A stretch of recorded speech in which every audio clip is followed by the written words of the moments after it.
Hey guys, smartphone companies have convinced us that being happy with our phones is a bad thing. Every year, we're told there's something newer, something faster, something brighter, a better camera, a shinier design, and especially more AI features. And before we know it, we're looking at our perfectly good phone, thinking maybe it's time. But after buying, selling, and using more smartphones that I'd like to admit, I've realized something. The biggest cost of buying the latest and greatest smartphone isn't actually the money. It's everything that comes after. Before we begin though, don't forget to leave a like and subscribe. We're this close to 1,000 subs.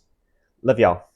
Let's get into it. So the first hidden cost is depreciation. This one hurts, obviously. You save up, buy the newest flagship, feel amazing for a few months, then the next one gets announced. Suddenly yours isn't the latest anymore. The funny thing is, nothing actually changed. Your phone didn't wake up slower, the battery didn't suddenly become worse, the camera didn't decide to retire overnight. It's still the same phone, only the marketing changed.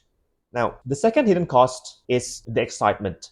And I think we've all fallen into this trap. You spend weeks watching reviews, reading Reddit, comparing phones that are honestly way too similar, and you finally decide. The package arrives, you open the box, everything feels exciting. The animations, the display, even setting up the phone somehow feels fun. Then a month or two later, you don't even think about it anymore. It's just your phone. And I realized something. I wasn't buying long-term happiness. I was buying 2 weeks of excitement or a month at most. The third hidden cost is something I don't think enough people talk about. It's the comparison. Once you buy the newest flagship, you're automatically comparing it to the next flagship and the next one and the one after that. It's exhausting. I actually noticed this myself when I had my Pixel 7 Pro.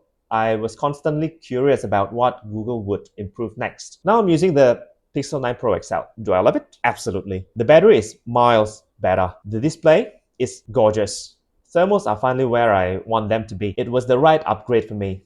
But here's the funny part. I already know people are talking about Pixel 11 and Pro XL, and that's exactly my point. If you're always chasing the newest phone, you'll never actually feel like you have arrived because there will always be another launch. Now, the fourth cost, it's the opportunity cost. Now let me explain. Let's say you spent another $900 just to get the newest flagship instead of buying last year's model. Think about what else that money could have done. A weekend holiday, a new monitor, a proper office chair, a really nice pair of earbuds, or even all those combined. Or maybe an SSD because RAM and storage prices seem to be doing a personal vendetta against our wallets lately. Or you could literally replace the battery on a couple of older phones and make them feel new again. Because I think we spend too much money improving the thing in our pocket. Then we forget about everything around it. And the last hidden cost, peer pressure. Sometimes we don't upgrade because we need to. We upgrade because everyone else did. Maybe it's the latest iPhone, maybe it's the newest Galaxy, and suddenly your perfectly good phone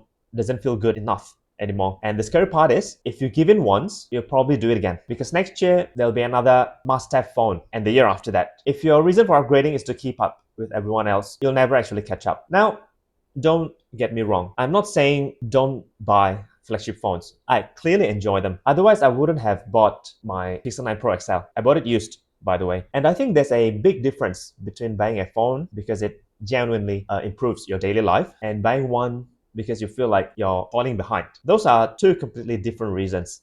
These days, I care about different things on a smartphone. Can I trust the camera? Does the battery comfortably last my day? Does the phone stay cool? Does the software get out of my way? That's honestly it. The reason I still talk so much about the Pixel isn't because it's perfect. Far from it. It's because for me, it nails the things that I personally care about. Some of you will say the same thing about Samsung, others about the iPhone, or even the Oppo, Vivo, Xiaomi, and that's perfectly fine. The brand isn't really the point. The point is understanding why you're upgrading in the first place. So maybe the next time a shiny new flagship gets announced, instead of saying, damn, that's slick, I should get it, ask yourself, will it solve any problem my current phone has? Because if the answer is no, or I'm not so sure, maybe your current smartphone deserves another year. Anyway, let me know down below, what's the biggest reason you've upgraded a phone in the past? Was it the battery, camera, performance, AI for productivity, or if we're being honest, was it just because it looked really nice? As always, thank you guys so much for watching until the end. We really appreciate you sticking around. I'll catch you in the next one.